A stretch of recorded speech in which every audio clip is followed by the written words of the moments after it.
चंदनपुर गांव में एक भूतिया हवेली थी। गांव वाले हमेशा डरे सहमे से रहते थे क्योंकि आए दिन वहां तरह तरह की घटनाएं घटती थी।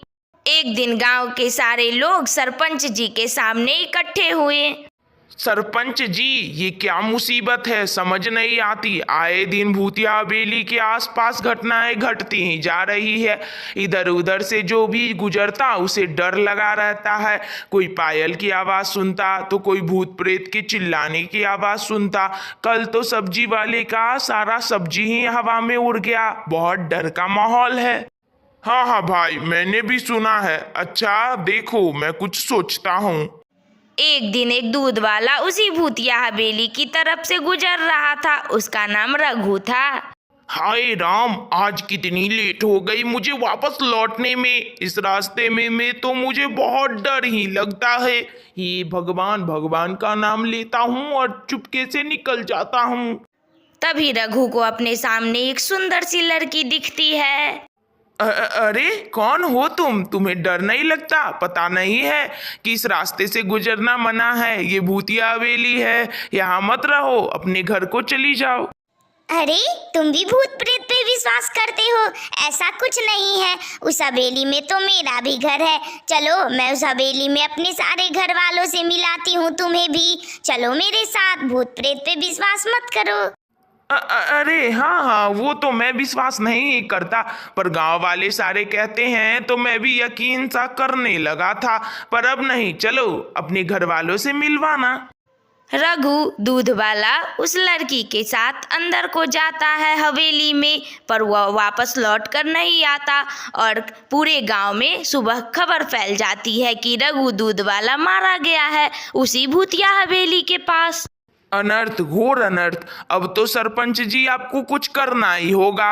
आप उस भूतिया हवेली के इधर से दीवार घिरवा कर गांव को अलग करवाइए, वरना एक एक करके हम सारे गांव वाले मारे जाएंगे। हाँ हाँ, कोई बात नहीं, मैं ऐसा ही करूँगा। लेकिन मेरा बेटा मेटे अमेरिका से वापस आ रहा है। कुछ दिनों में वह वापस चला जाएगा, फिर मैं ये सारा काम निपटा लूँगा। तुम लोग चिंता मत करो। सरपंच जी का बेटा मेटे और उसका दोस्त रॉबिन दोनों गांव आते हैं। अरे बेटा, तुम तो मेटे हो, सरपंच जी के लड़के। बताओ कब आना हुआ यूएसए से? हाँ अंकल, मैं मेटे ही हूँ। अभी अभी तुरंत फ्लाइट से उतरा ही हूँ। अभी घर जा रहा हूँ, थोड़ा सा आराम करूँगा, फिर पूरे गांव घूमूंगा। हाँ हाँ बेटा मेटे, पूरी गांव घूमना, पर याद रहे इस गांव में एक भूतिया हवेली है, उसके आसपास भी मत गुजरना। क्या अंकल, आप भी ना भूत प्रेतों पे विश्वास करते हैं? गांव की बात ही अलग होती है। यहाँ किस प्रकार का लॉजिक होता है पता ही नहीं चलता। अच्छा छोड़िए, तब तक मैं घर जाता हूँ। मेटे और उसका दोस्त दोनों घर आते हैं। मेटे अपने पिता यानी सरपंच जी और अपनी माता से मिलता है। कुछ दिन बीत जाते हैं, वह दोनों पूरा गांव घूम चुके होते हैं। यार रॉबिन, अब तो पूरा गांव भी घूम चुके, पर कुछ मजा नहीं आ रहा। कुछ करना, इतना बोरिंग सा लग रहा है गांव पूरा सा। हाँ यार मेटे, मुझे भी थोड़ा ऐसा ही लग रहा है। क्या तू भी गांव वालों की बातों पे विश्वास करता है? चल ना, गांव के बाहर जो भूतिया हवेली है वहां से थोड़ा घूम घूम के आते हैं, मजा भी आ जाएगा। ओहो मम्मा, देखो ना, डैडी कहीं जाने की इजाज़त ही नहीं देते। हम लोग यूएसए से इंडिया घूमने ही तो आए हैं, पर डैडी कहीं जाने ही नहीं देते। गांव के बाहर जो भूतिया हवेली है वहाँ क्यों नहीं जाने देते? मैं थोड़ा एक्सप्लोर भी कर लूँगा और थोड़ा मज़ा भी आएगा।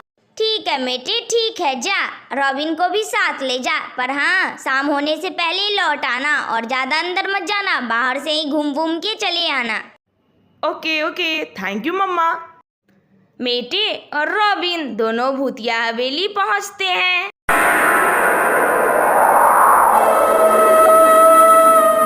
गांव के लोगों का वहम देखते हो रॉबिन, कितना गलत होता है। देखो तो, अंदर से देखने में कितना सुंदर तो हवेली है। बाहर से भले पुरानी है तो डरावनी तो लगेगी ही, पर कितनी सुंदर तो हवेली है। हाँ बेटे, मैं तो पहले से ही कह रहा था, ऐसी कोई बात नहीं है। पर कुछ ही देरों में उन लोगों को वहां तरह तरह की आवाज आने लगती है।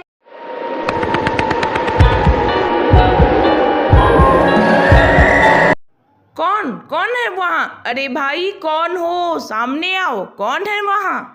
आवाज छत से आ रही थी। दोनों उसी दिशा में बढ़ते हैं। मेटे और रॉबिन दोनों आश्चर्य में भर जाते हैं क्योंकि वहाँ तो दो सुंदर सुंदर परियां थी। ओह, तो आप ही लोग वह हैं जिनकी वजह से पूरे गांव वाले डरते हैं और इस जगह को भूतिया हवेली कहते हैं। पर आप लोग यहाँ कैसे आई और लोगों को डराती क्यों हैं? पहली बात तो आप लोग बहुत अच्छे हैं। मानव लोक से मेरी दुनिया में आने के लिए आपका बहुत धन्यवाद। हम लोग परियां हैं, यह हमारा गेस्ट हाउस है। जब भी हम लोग परी लोक में बोर हो जाते हैं तो यहीं आके ठहरते हैं। ये गांव वाले बेचारे हम लोगों को भूत समझते हैं और कोई अंदर आता ही नहीं है। हम लोगों ने कितना उन्हें समझाने की कोशिश की पर वो लोग तो समझते ही नहीं है और हम लोग को भूत समझते हैं। लेकिन अगर आप लोग बुरी नहीं हैं तो रघु दूध वाले की मौत कैसे हुई थी, यह भी बता दीजिए। हाँ, रघु दूध वाले को हम लोग अपने साथ अपनी सच्चाई बताने के लिए ला रहे थे पर सीढ़ियों से गिरकर उसकी मौत हो गई और सारे गांव वाले को यकीन हो गया कि सच में यहाँ कोई भूत रहता है। पर मैं तो उसे अपनी सच्चाई बताने ला रही थी, इसमें मेरी क्या गलती?